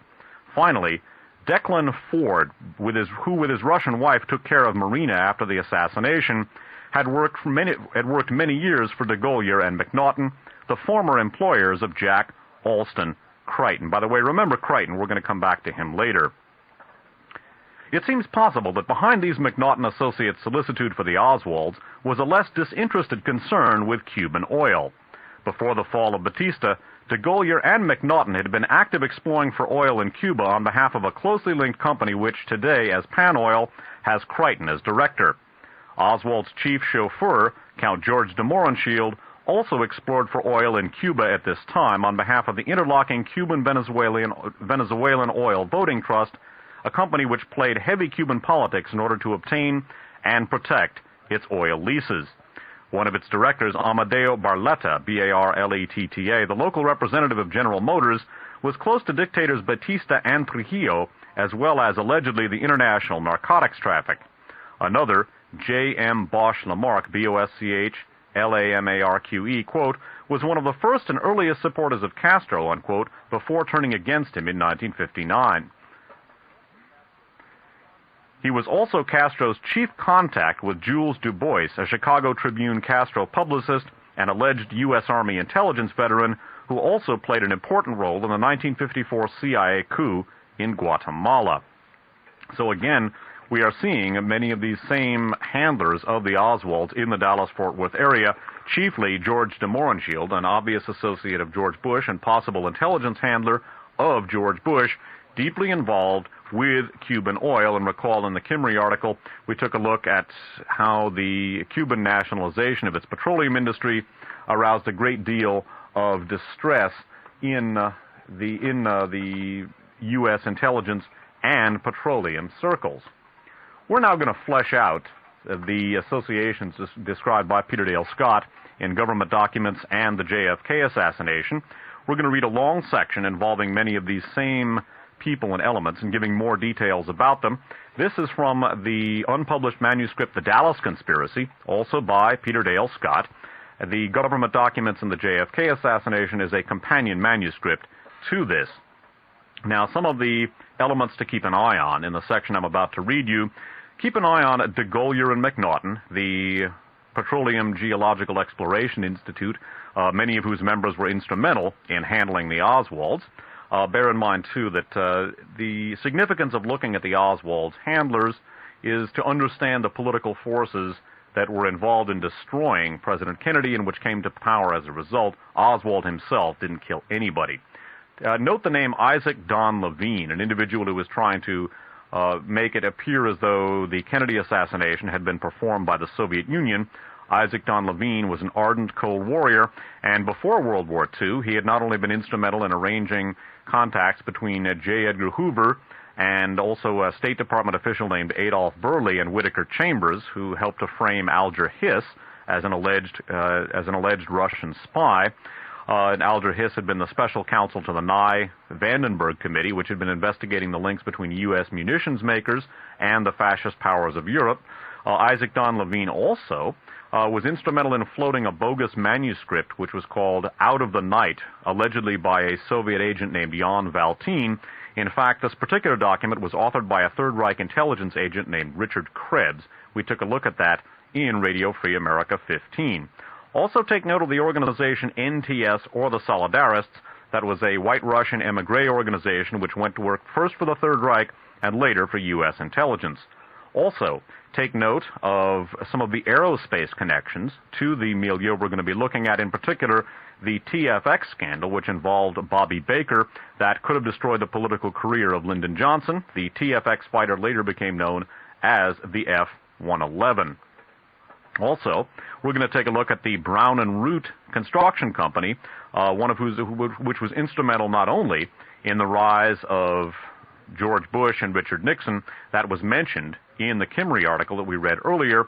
Bear in mind that de Mohrenschildt worked for this organization, and as we shall see, Lyndon Baines Johnson was generously assisted in his political career by the people behind Brown and Root as well. I'm not going to interrupt for interpolative discussion here because this is largely a posit to the section that I just read you. It will flesh out the details more. But again, the interrelationship here between the intelligence community, the petroleum industry, and also through that, the elements associated with the Galen organization is one of the main things we want to look at. Continuing now with the Dallas Conspiracy by Peter Dale Scott. Scott writes, "The case that Oswald was an agent is strengthened by the paradoxical condition of poverty and privilege in which the Oswalds lived after their arrival in Texas. Though he severed all contact with his family after Thanksgiving 1962, and though he seems to have made not one single friend otherwise, Oswald and his wife Marina were now favored with the attentions of a small circle of wealthy Russians and their friends, connected almost exclusively with the politically influential petroleum engineering industry. The Warren Commission's list of 34 persons, quote, with whom Lee Harvey Oswald may have had contact, unquote, many of whom met Oswald for only a single evening, is striking testimony that Oswald's social life was entirely governed by his Russian patrons. Every single person on this list, as well as some others whom the Commission did not include, had been met by the Oswalds through these patrons. This includes the alleged liberal Ruth Payne of the ACLU, who assumed the same babysitting role between mid-April 1963, the time of the Walker incident — we're going to take a look at the Walker incident later — and November 22, 1963, when relations between the Oswald family and the Russian community were temporarily suspended. This Russian community, by no accident, had links with wealth, petroleum, the political machines of both parties, government, and above all, intelligence activities. Take, for example, the first two people whom Oswald contacted allegedly in his search for someone in Fort Worth who spoke Russian. Of the two, the Russian-born Peter Gregory, a petroleum engineer, was a personal friend of Mike Howard, one of the two Secret Service agents who isolated Marina Oswald in the days after the assassination. We shall see that Howard used Gregory in his interrogations of Marina, and that Gregory abused this responsibility by significantly distorting what Marina said. The second person, Gregory's friend Mrs. Max Clark, a princess of the Sherbatov family, that's Sherbatov, was apparently the first Russian with whom Oswald made telephone contact. Yet she was not asked by the Warren Commission to testify. The significance of this initial contact was systematically denigrated in the report. And Mrs. Clark's name was even suppressed from the Commission's list of 34 possible Oswald contacts. This is hardly surprising. Oh, by the way, take note here, too, of Warren Commission counsel Wesley Liebler, who was in charge with investigating the white Russian connections of Oswald, and whose investigation could be described as perhaps less than vigorous. Wesley Liebler was a partner in the law firm of Carter, Ledyard, and Milburn, one of the key foreign policy law firms of this country. I would note that Frank Wisner, former Deputy Director of Central Intelligence, who was in charge of the Office of Policy Coordination, which brought many of these same Galen-related Eastern European and Russian emigre elements into the United States, he was a senior partner at Carter, Ledyard, and Milburn, at the same time as William Harding Jackson, another senior partner in that same firm, was also another Deputy Director of Central Intelligence. Wesley Liebler worked for this firm. Again, the term networking here, I think, is operative, and I once again refer people to the book I mentioned earlier, The Old Boys by Burton Hirsch. Continuing here.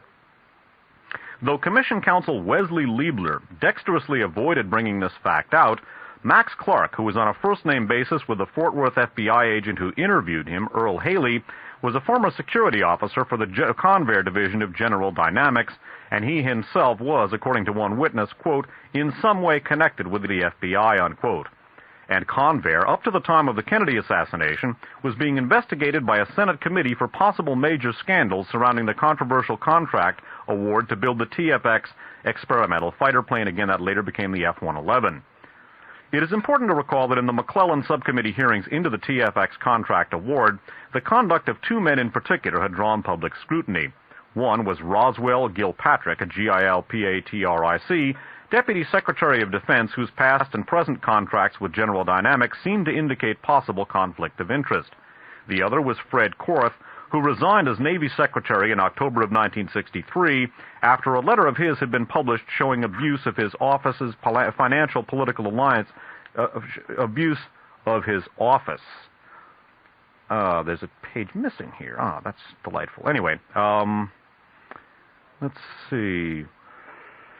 Many of these same elements were involved in the financial political alliances behind Lyndon Johnson. Reynolds was in fact giving testimony in closed session about the Bobby Baker scandal, which threatened to terminate Lyndon Johnson's political career at the moment the assassination occurred. The Bobby Baker investigation, too, was deflected from such high-level implications after the assassination. Again, there's a page missing, so forgive my oversight under the circumstances. If the Commission really wished to destroy a false impression that the assassination was a conspiracy, it should have investigated the links, however trivial, between Korth and the Oswald family. Korth, after all, had been present at the June 1963 meeting at which the President decided to visit Texas. One would therefore be interested to know whether Korth had any contact with the Oswalds in the years between 1948, when he was attorney for a Mr. Ekdahl, E-K-D-A-H-L, in his divorce from Mrs. Marguerite Oswald, and 1962, when he took over as Navy Secretary from his friend John Connally, then about to become governor of Texas, the responsibility for Oswald's, quote, dishonorable discharge, unquote. By the way, bear in mind that Lee Harvey Oswald had supposedly defected to the Soviet Union with top-secret information about the U-2 project and America's radar defense networks, and then supposedly he comes back, is never prosecuted, and begins moving around in CIA anti-Castro Cuban milieu, and began hanging out with the ferociously anti-communist and many of them explicitly fascist White Russian community in the Dallas-Fort Worth area. Hardly a credible situation. Continuing.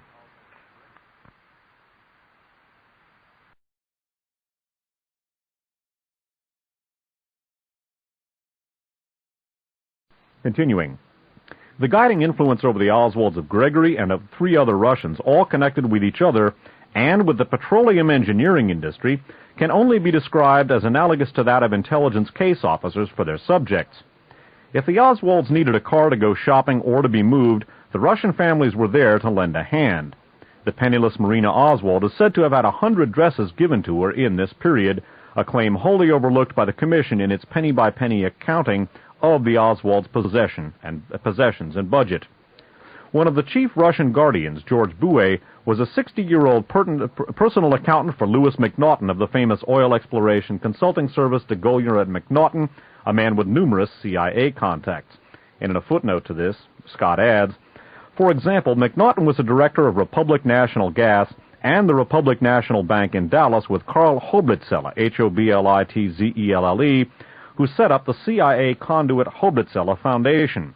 The president of the Hoblitzelle Foundation was Peter O'Donnell, Jr., a Goldwater Republican who sat on the National Advisory Council of the Young Americans for Freedom with Robert Morris.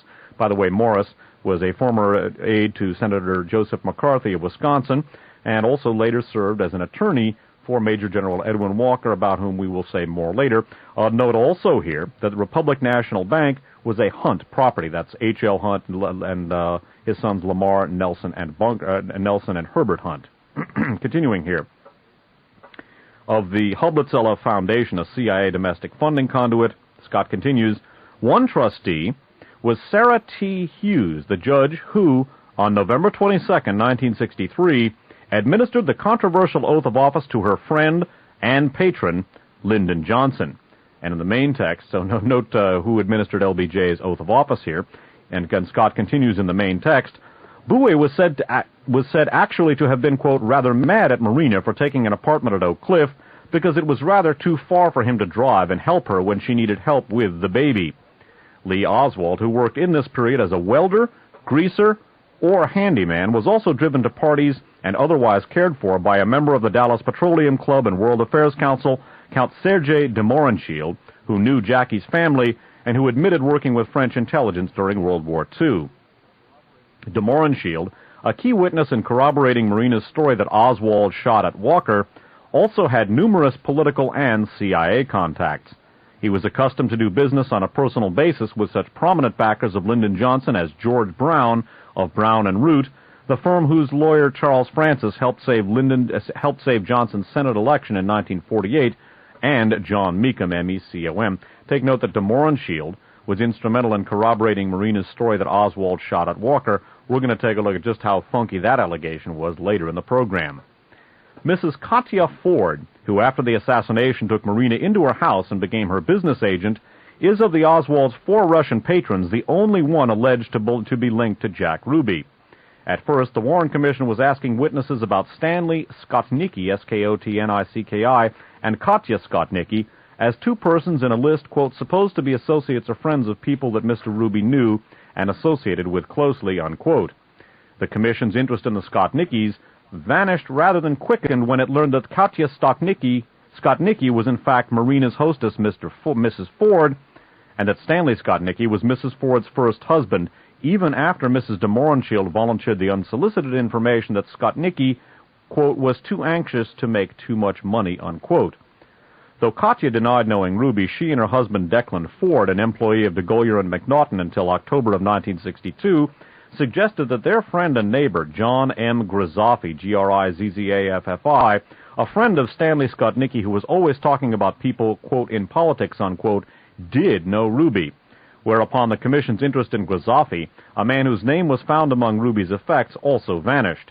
It thus failed to learn whether John Grizaffi, the friend of Marina's guardian and of Jack Ruby, was the little Johnny Grizaffi who shot at Herb Noble, N-O-B-L-E, on a murder contract for mobster Benny the Cowboy Binion back in 1946.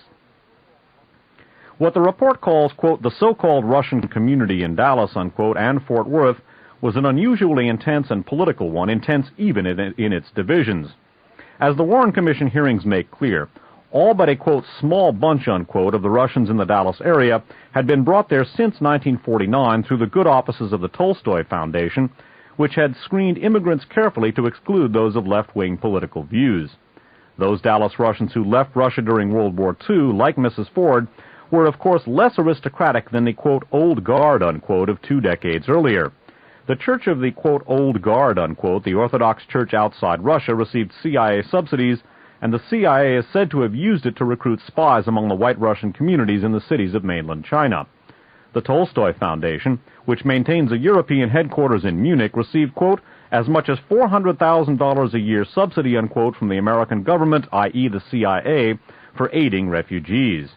In 1948, the Tolstoy Foundation helped arrange the defection of Anna Kasenkina, Kasenkina, a teacher who leapt from the window of the Russian consulate in New York. Christopher Emmett, E-M-M-E-T, of the China, Cuban, and Vietnam lobbies played a prominent role in that defection on behalf of a group calling itself Common Cause Incorporated, which also lobbied for Chiang Kai-shek. The other American to do so was Isaac Don Levine, editor of the China Lobby review Plain Talk, and later a member of the American Committee for the Liberation of the Peoples of Russia. Levine was the ghostwriter for Anna Kasenkina's autobiography Leap to Freedom. His radical rewriting of an article by Emanuel Larson in Plain Talk, Larson later disowned the piece, saying he could hardly recognize it, was also the basis for Robert Morris's attack on the State Department communist conspiracy in the Amorasia hearings. In January of 1964, through the good offices of the Declan Fords, Levine met Marina Oswald about writing a book similar to Kasenkina's. Bear in mind the Declan Fords also associated with de Golyer and McNaughton. Continuing here, in an executive session of the Warren Commission, Mr. McCloy, that's John J. McCloy, former U.S. High Commissioner of Germany, who released many key Nazi war criminals into the services of Gehlen/CIA, beginning again, in an executive session of the Warren Commission, Mr. McCloy told his colleagues that the Levine book would try to tie the Oswald story, quote, into the Russian business with the thought and background of a Russian connection/conspiracy concept, unquote. For Isaac Don Levine, the Russian conspiracy concept would have been old hat. The real patron of the Dallas Russian community was the Dallas oil millionaire Paul Raigorodski, R-A-I-G-O-R-O-D-S-K-Y, a director of the Tolstoy Foundation who had also performed other confidential missions for the U.S. government in Europe. George Bouet, again of de Golyer and McNaughton, testified before the commission that while Raigorodski was the godfather of the group, he himself, quote, did the organization work, unquote. Others testified that he, quote, even kept files on new arrivals, unquote. From the fact that all members of the Russian community were, quote, well acquainted with each other, unquote, Commission Counsel Jenner elicited testimony that it was, quote, perfectly normal, unquote, for the community to have lavished such care on the Oswalds. Again, supposed Marxist, not bloody likely. Continuing here. Nevertheless, from April to November of 1963, the Russian community severed all contact with the Oswalds, even when Marina was separated and more helpless than before, and their babysitting role was now temporarily assumed by the Russian-speaking American Ruth Paine, a Quaker. Ruth Paine had her own contacts with the Russian community, but had accidentally, unquote, met the Oswalds through one Russian she did not know, Count de Mohrenschildt. Before April, the avowed Marxist Oswald was cared for by the, quote, old guard Russians. These were mostly aristocratic and unified in their nostalgia for the Ancien Regime, in contrast to the more recent and plebeian post-war émigré. Differences between these two emigrations produced two separate Russian parishes in Dallas during the 1950s, each claiming to be more anti-communist than the other, but divided on the issue of what to do about the, quote, liberation, unquote, of Russia. To judge from their testimony, the old guard, even if czarist in their nostalgia, echoed the policies of the American CIA establishment of which they were indeed part. The new arrivals included Ukrainians and other non-Russian Soviet minorities, and some of them, although less aristocratic, were ideologically more right-wing and revanchist. At least two of the new arrivals were far to the right of de Mohrenschildt, whom one of them described in one breath as a, quote, leftist, unquote, and as, quote, an Eisenhower Republican, unquote. Now, bear in mind, de Mohrenschildt was a czarist, a German spy, a CIA operative. Again, this gives you an idea of just how reactionary, how fascist this milieu was. It's why I'm going into this series of events almost 30 years old, because George Bush, quite obviously, is part of this milieu. Again, they viewed de Mohrenschildt, who was a pretty ripe individual, as a leftist. One of them described him in the same breath as a leftist and an Eisenhower Republican. That's pretty interesting. Continuing here, unlike all the other Russians investigated by the Commission, these two men, Ilya Mamontov and Igor Voshinin, Voshinin, are said to have made a point of never meeting the Oswalds before the assassination. Yet it was their circle, rather than the old guard, which adopted Marina thereafter. The two Russians who did not meet Oswald are even more interesting than the rest who did. Igor Voshinin was a member of a worldwide Russian organization called the NTS, in English usually called either the National Alliance of Solidarists or the National Toilers Alliance, a semi-covert organization working closely with the revanchist elements in West Germany, with the APACL, that's the Asian People's Anti-Communist League, a key element of what later became the World Anti-Communist League, and Kuomintang in Taiwan, and at one time, until the pro-Ukrainian anti-Bolshevik bloc of nations drove them out, with the Latin American CIADC and their proposed World Anti-Communist Conference for Freedom and Liberation. By the way, the WACCFL was the seed group for the World Anti-Communist League, which formally coalesced in 1967. Continuing. Although there is little recent research on the NTS, they are known to have been founded in 1930 by a group of émigrés, nearly all engineers, in Belgrade. By the way, if you want to read about the STS and its connections to Third Reich and U.S. intelligence, the book Blowback for Christopher Simpson has a good description. Continuing. Many of the Russians who came to Texas after World War II had lived in Serbia, including Voshinin himself, an engineer. During the war, many of the NTS collaborated with the Nazis, and particularly the Nazi Liebrand in Rosenberg's Ostministerium, who accepted the Solidarists because of, quote, their ideological proximity to fascism, unquote. As such, they ran a training camp for the Nazis at Wustrau, W-U-S-T-R-A-U, and later supplied the right wing of the Russian forces grouped briefly by Himmler under the turncoat Russian general Vlasov, V-L-A-S-S-O-V. The Vlasov Liberation Army became a key element of the Fremde Heere Ost organization of Reinhard Gehlen during World War II. That's my interjection. Continuing again. After the war, the NTS, unlike the other Vlasovites, now called the SBONR, finally refused an American invitation to participate in the activities of the American Committee for the Liberation of the Peoples of Russia, as under the Nazis, the Great Russian and Neo-Slavophil Solidarists refused to have anything to do with any policy which encouraged the hopes of Ukrainians and other minorities for ultimate independence. Yet the NTS continued, despite its illiberal ideology, to have a good press in the United States. In particular, its elitist strategy, that one should appeal not to dissident minorities like the Ukrainians, but rather to the cadres of the Russian army and bureaucracy, was echoed not only in Taiwan, where the same strategy has been advocated for China, but also among highly placed American liberation experts. One such expert who criticized the presence of separatists in the U.S.-sponsored Radio Liberation in Munich was Isaac Don Levine. Of particular interest to the story of Marina Oswald are the repeated stories that the NTS have succeeded in planting agents inside the Soviet Union, particularly in the Army, a fact which may or may not have something to do with the known penetration of Soviet Army intelligence, the GRU, by the CIA. The NTS, along with its Ukrainian enemies in the anti-Bolshevik bloc of nations, also collaborated closely with the efforts of the APACL in Taipei, where the NTS maintains permanent representation, to establish the proposed World Anti-Communist Conference for Freedom and Liberation until the NTS was excluded by a coalition between Catholic Ukrainians and anti-communists from Latin America. During the Hungarian uprising of 1956, for example, the APACL's message of support was transmitted to Hungary via the services of the NTS Radio Free Russia.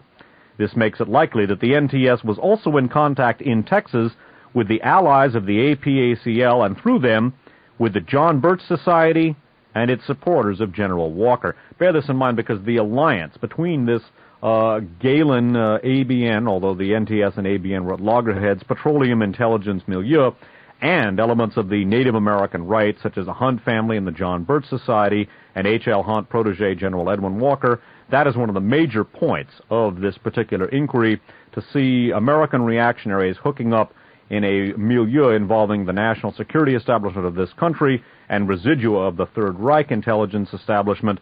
That is the historical lesson at hand here, because we have to understand this milieu of which George Bush is obviously a part in order to get some idea of just what is upon us today and how this particular milieu may react in the event of a financial collapse. Continuing with what Scott says here, neither Vushinin nor his friend Ilya Mamontov was asked whether he belonged to the NTS. Mamontov spontaneously denied being a member of the John Birch Society. Even before de Mohrenschildt had suggested that he was, while singling out him, rather than Vushinin as the one, quote, excessive rightist, unquote, of the Russian community. He was, however, a geologist with the Sun Oil Company, whose owners, the Pugh family, have in the last few years given well over $1 million to right-wing organizations such as the Christian Freedom Foundation. The excessive rightist Mamontov, who never met Oswald, was, however, the one Russian who personally knew the alleged liberal Ruth Paine, apart from his mother-in-law, who was her tutor. And it was Mamontov who was the first Russian to renew the community's contact with Marina some 5 hours after the assassination. He had been called by telephone to serve as interpreter at the first questioning of Marina in the presence of their mutual friend, Ruth Paine. It was not, however, Ruth Paine who had first contacted him to interpret, but, quote, Mr. Jack Crichton, C-H-R-I-C-H-T-O-N, unquote, a petroleum engineer, quote, connected with the Army Reserve Intelligence Service, unquote. The Commission did not pursue the question of why Mr. Crichton or Army intelligence should have been involved in the Oswald affair.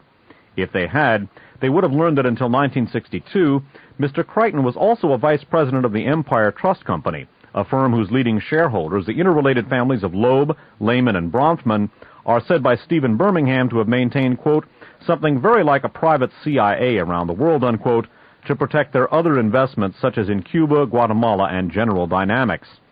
We shall soon see that Mr. Birmingham's allusion to the Loeb, Lehman, Bronfman private CIA, that's B-R-O-N-F-M-A-N, is corroborated by the mysterious intervention of Jack Crichton in the Oswald case, and that the proper choice of Marina's interpreter was crucial to the development of the case against her husband.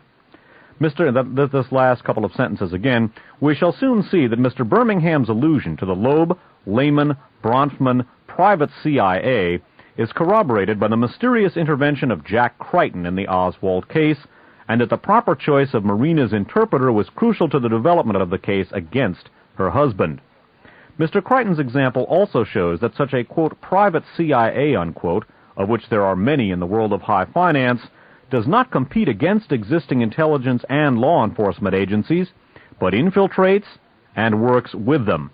Thus, Crichton was simultaneously an Army Reserve intelligence officer and an employee of Empire Trust, one of whose directors was Bowie's and Ford's employer, Lewis MacNaughton. Crichton himself had been a vice president of DeGolyer and MacNaughton from 1946 to 1950. Crichton, moreover, had not only intelligence but political connections. In 1964, still an Army Reserve intelligence officer, he ran successfully against John Connally as Republican candidate for governor of Texas.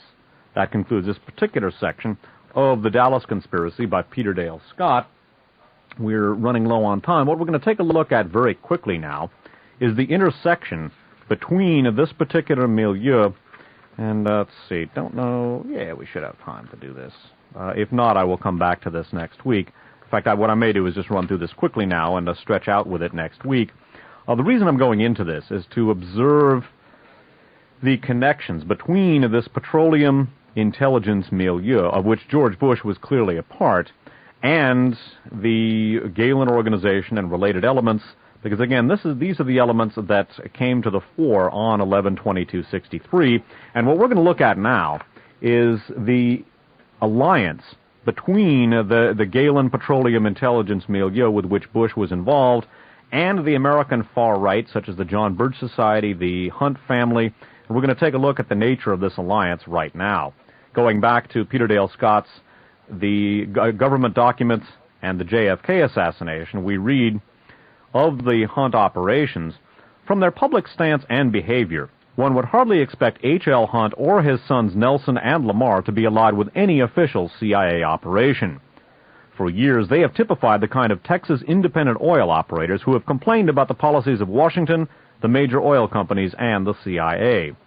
More specifically, Nelson Bunker Hunt was one of the John Birch Society sponsors of the black-bordered anti-Kennedy ad in the Dallas Morning News on November 22nd, an ad which, at a sponsor's insistence, attacked the CIA in an obvious reference to the coup against No Dinh Diem for, quote, arranging coups and having staunch anti-communist allies of the U.S. bloodily exterminated, unquote. In this respect, it may be relevant that Madame New had traveled to the United States with the nephew of a right-wing Texas oil man, Dudley Doherty, and that on coming to Dallas, she appeared at the October 23rd U.S. Day rally attended by Oswald and addressed by H.L. Hunt's protege, General Walker. Bear in mind that Edwin Walker, at whom Lee Harvey Oswald supposedly fired, a protege of H.L. Hunt. But just as the CIA itself was bitterly divided over the question of Diem and Vietnam, so some CIA veterans and other elements within the U.S. intelligence community had close links to the Hunt, Walker, Minuteman coterie described by Treasury Agent Ellsworth. One of these persons was Mamontov's friend Jack Alston Crichton of Army Intelligence Reserve, who served as a trustee of the H.L. Hunt Foundation. Again, that's the de Gaulier-McNaughton person who recruits Gregory and Mamontov, both from the petroleum industry. Continuing, Crichton was also a member of the American Friends of the Katanga Freedom Fighters, a group organized by China lobbyist Marvin Liebman to oppose U.S. CIA policies in the Congo.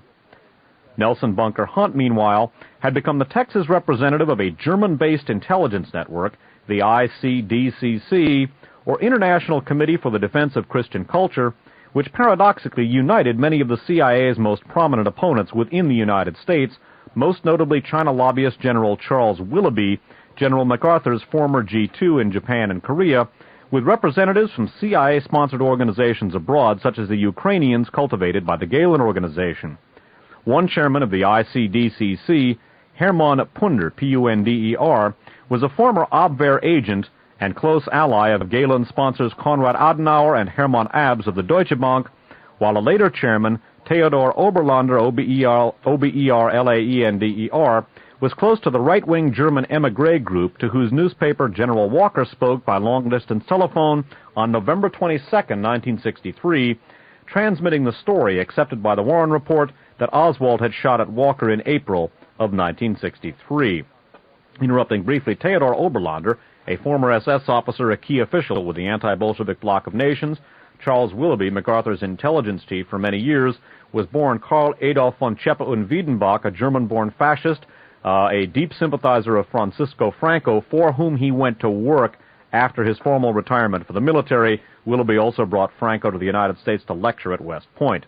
Continuing about the ICDCC, the ICDCC also appears to have been particularly concerned about the future of Vietnam. Thus, Oberlander represented the ICDCC at the 1966 conference of the Asian People's Anti-Communist League, a pro-Diem group, along with several of Diem's original backers in the United States, notably Father Raymond de Jaeger, G-A-E-G-H-E-R, of the Free Pacific Association, and such other luminaries as Tom Charles Houston, then the Secretary General of Marvin Liebman's World Youth Crusade for Freedom, and later, after a 2-year stint in Army intelligence, the author of the White House Houston Plan. The ICDCC and Willoughby's allied Foreign Intelligence Digest united many of the American opponents of Kennedy whose names we have encountered already. Among these were Walker's friend Billy James Hargis of the Christian Crusade, Diem's patron Father Raymond de Jaeger, and Revelo Oliver's intelligence source Frank Capel. These men, like Willoughby himself, were close to Army intelligence rather than the CIA. But the ICDCC also included Jose Ignacio Rasco, RASCO, the Cuban emigre Secretary General of the MDC, which, as we have seen, was part of the CIA-DIA Artime Nicaragua invasion scheme, and to that end had established a training camp at Lake Pontchartrain, that, of course, near New Orleans. We are flat out of time. What I'm going to do is to review maybe the last section of tonight's presentation, this particular section from government documents in the JFK assassination, after a lengthy review of what we've looked at, and I will pick up the course of the discussion next week, and we're going to see how this particular petroleum intelligence Galen-related milieu, of which, as we've seen, George Bush was obviously a part, whatever role he may have played in any one of the activities this milieu was involved in, we're going to see this milieu, as we began to see in this particular section here of government documents in the JFK assassination. We're going to see the American far right, people like the Hunt family, the John Birch Society, hooking up with the boys from the Third Reich, and that indeed is a terrifying alliance. I'm going into this again to help us understand the nature of the political forces that came to power in November 22nd, 1963. Bush is a part of it. He had many of these same Galen-ABN-related elements on his '88 campaign, because these are the elements that will be deciding, in all probability, whether or not Bush gets reelected. The national security establishment of which he was part will still be in place, and unfortunately the dominant elements in this are the elements that we're looking at this evening. These are the elements which will be deciding what to do with a financially bankrupt America when that time comes. I do not like the prospects. Perhaps they'll simply say to all the needy, okay, folks, we're going to give you $25,000 in cash and free room and board and a job, but I wouldn't bet on it. Not one bit. That concludes the prepared portion of this broadcast. This is Dave Emory, thanking all the listeners for their contributions and encouraging them to tune in again to the next broadcast.